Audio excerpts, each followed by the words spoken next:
बुद्ध जी ने 5 एलिमेंट्स और बहुत सारी चीज़ें जो आजकल साइंटिस्ट नए नए चीज़ें ढूंढ रहे हैं उनके लिए नया है, और हमारे लिए ये सब नया बिल्कुल नहीं। जितना भी हमारे पास पैसा हो, जितना भी हम आधुनिक हो रहे हैं, उतना ही हमारा हमारा मन तो अशांत होते जा रहा है। महान साइंटिस्ट अल्बर्ट आइंस्टीन जी ने भी यही कहा था कि अगर कोई एक धर्म जो साइंस के साथ चल सके, वो अगर कोई भी है तो वो बौद्ध धर्म है या तो हो सकता है।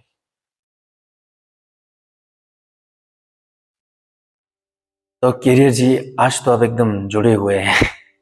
आपको लाइव वीडियो में ही लेकर के डिस्कस कर लेना चाहिए लगता है। मगर यहाँ से अभी आपको रिक्वेस्ट नहीं कर सकता। आपने फिर से प्रश्न पूछा है, तो लॉर्ड बुद्धा जी ने महापरिनिब्बान हुआ था तो उनका वो अंतिम जन्म था, तो हिज होलीनेस दलाई लामा जी का रीइंकार्नेशन कैसे होता है? बहुत अच्छा सवाल किया है। तो जिस तरह से मैंने पहले कहा, जो आप बोल रहे हैं वो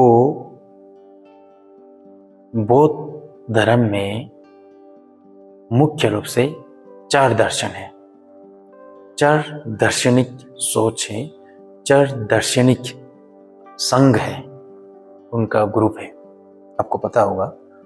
तो जो आप बोल रहे हैं, जब परिनिर्वाण हम प्राप्त करते हैं तब से हमारा जन्म नहीं होती है, हमारा जन्म का अंत हो जाता है, उसके बाद हमारा कोई पुनर्जन्म या रीइंकार्नेशन नहीं होती है।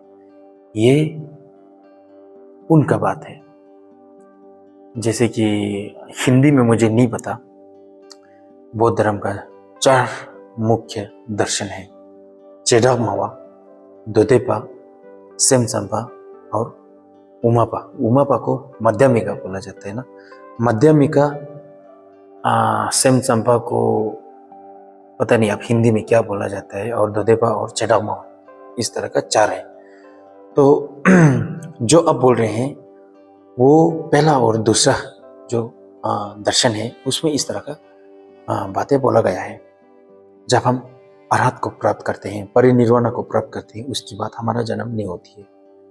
उसके बाद हमारा जिंदगी दिया जब बुझ जाते हैं, हमारा जिंदगी भी दिया बुझने जैसा है। जब हम परिनिर्वाण या जब हम लिबरेशन होते हैं, उसके बाद हमारा जन्म नहीं होती है, रीइंकार्नेशन नहीं होती है, वो वहां बताया गया है। मगर मध्यमिका और दूसरे दर्शन में इस तरह के दर्शन को नहीं मानते हैं। उनमें कहा गया है कि हम परिनिर्वाण होने के बाद भी प्राणियों को सोच करके करुणा भाव से हम फिर से जन्म लेते हैं, मगर वो जन्म ऐसा होगा जिसमें कोई दुख नहीं होगा, जिसमें उनके अंदर कोई बुराइयां नहीं होंगी, उनके अंदर केवल करुणा और बोधिचित दया भाव होगी। वो केवल लोगों के लिए काम करेगा, लोगों को रास्ता दिखाने का काम करेगा। तो इसी तरह दलाई लामा जी को भी उनका रीइंकार्नेशन हुई है, वो भी करुणा दया भाव से। तो हम देख ही सकते हैं, उन्होंने जिंदगी भर केवल लोगों के लिए ही बिताया है।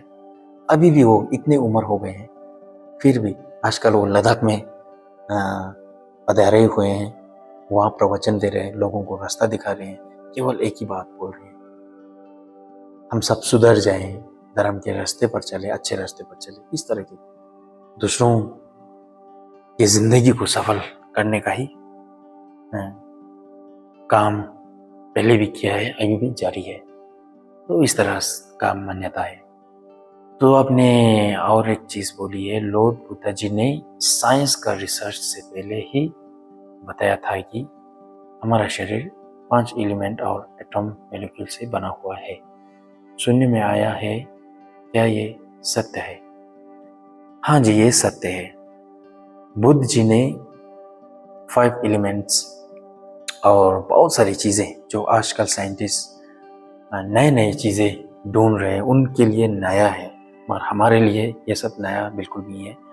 उन्होंने ये सब पहले से खोज किया, उनको पता चला, उनको ज्ञात हुआ, इसलिए तो उनको ऑल नोइंग वन बोला जाता है ना। समस्त ज्ञान उनको प्राप्त है। उनको प्राप्त तो इतना भी है कि आजकल जो भी हम आधुनिक सोचते हैं, आधुनिक के मतलब इलेक्ट्रॉनिक से लेकर के जो भी हम नई नई खोज, नई नई वस्तुएं, नई नई चीज़ें बना रहे हैं, उन सब को किस तरह से बनाया जाता है, कैसे करना चाहिए, क्या नहीं करना चाहिए, क्या से पहले क्या हुआ, इन सब के बारे में उनको ज्ञात है। ऐसा माना भी जाता है। अब हम जान तो नहीं सकते हैं कि उनको सच में ज्ञात है था कि नहीं, मगर जिस तरह से उन्होंने बहुत सारे प्रवचन दिए हैं, बहुत सारी पुस्तकें हैं, उनसे पता चलता है कि ये सब बहुत सालों से उनको पता चला। मगर उन्होंने ज़्यादातर उन्होंने किस चीज़ पर जोर दिया, ये थोड़ा बताऊं तो उन्होंने इस चीज़ पर ज़्यादा जोर दिया कि हम किस तरह इस संसार से बाहर निकल जाए, किस तरह से हम दुखों से बाहर निकल जाए, किस तरह से हम बुराइयों से दूर हो जाए, इस चीज़ पर सबसे ज़्यादा जोर दिया हुआ है। तो इसीलिए तो उनके सारे प्रवचन इन सब के बारे में ही होती है ज़्यादातर। उन्होंने जहाज बनाना, गाड़ी बनाना और आजकल के आधुनिक फ़ोन वगैरह बनाने के बारे में कोई पुस्तक नहीं है। मगर हमें ऐसा लगता है, अब बहुत सालों तक उनके धर्म दर्शन को जब पढ़ाई करते हैं, अध्ययन करते हैं, जानने की कोशिश करते हैं, तो उनको बहुत सारी चीज़ें पता तो थी, मगर इन सब को पता करके हम सीधे सीधे तौर से दुखों से दूर नहीं हो रहे। जैसे कि हमें पता है, हम बहुत आधुनिक हो गए हैं, हमारे पास फ़ोन है, लैपटॉप है, गाड़ी है, जहाज है, बहुत सारी चीज़ है, बहुत सारी मशीनें हैं, बहुत सारे काम चुटकियों में किया जा सकता है। जिस तरह 3 इडियट में मशीन का डेफिनेशन देते समय, मशीन वो चीज़ होती है जो बहुत ही मुश्किल चीज़ों को या तो जो भी हो उनको चुटकियों में किया जा सकता है। तो वही है, तो हम बहुत सारे काम हम आजकल चुटकियों में कर सकते हैं, बहुत आधुनिक हुए हैं। मगर यह सवाल तो अभी भी वहीं पर अटका है कि हम दुखों से दूर हुए हैं क्या? नहीं, बिल्कुल नहीं हुए। और एक तरफ से तो ऐसा लगता है कि हमारा दुख और ज़्यादा ही बढ़ रहा है। जितना भी हमारे पास पैसा हो, जितना भी हम आधुनिक हो रहे हैं, उतना ही हमारा मन तो अशांत होते जा रहा है। जितनों को लोनलीनेस, डिप्रेशन, एंजाइटी और किस तरह तरह के मानसिक तनाव है, शारीरिक दुख है और बहुत सारी परेशानियाँ हो रही है ना। तो हम दुखों से दूर तो नहीं हो रहे हैं, केवल इलेक्ट्रॉनिक और आधुनिक चीज़ों को हम प्रयोग करके।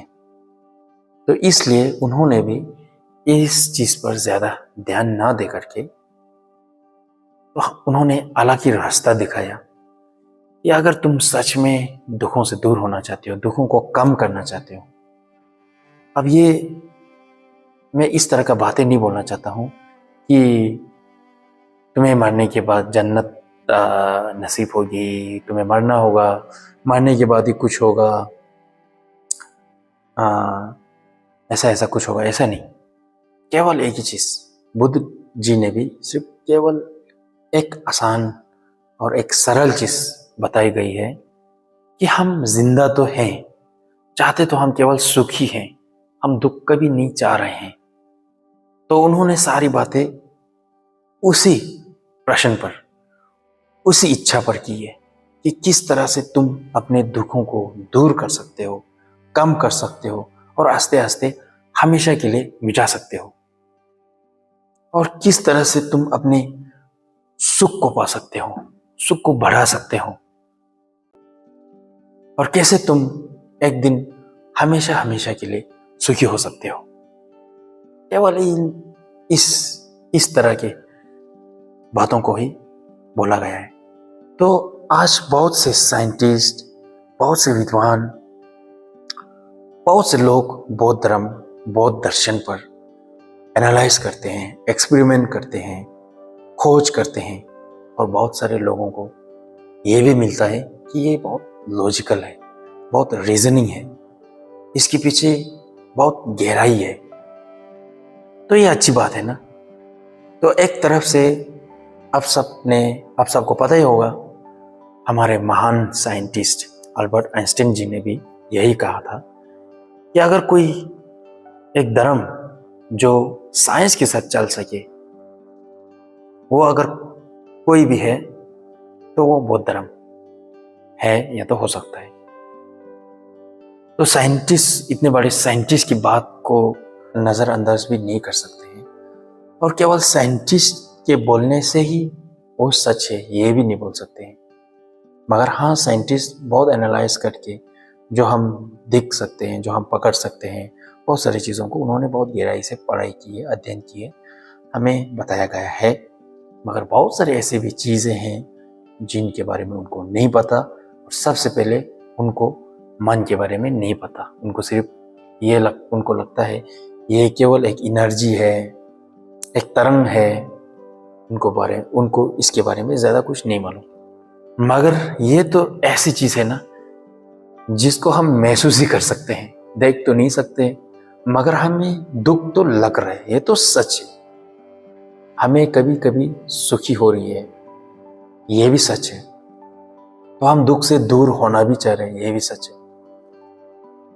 तो ये सब चीज़ों के बारे में, मन के बारे में, और दुखों को दूर और शांति को बढ़ाने के लिए इन सब के बारे में ज़्यादातर बुद्ध जी ने कहा गया है, प्रवचन दी है।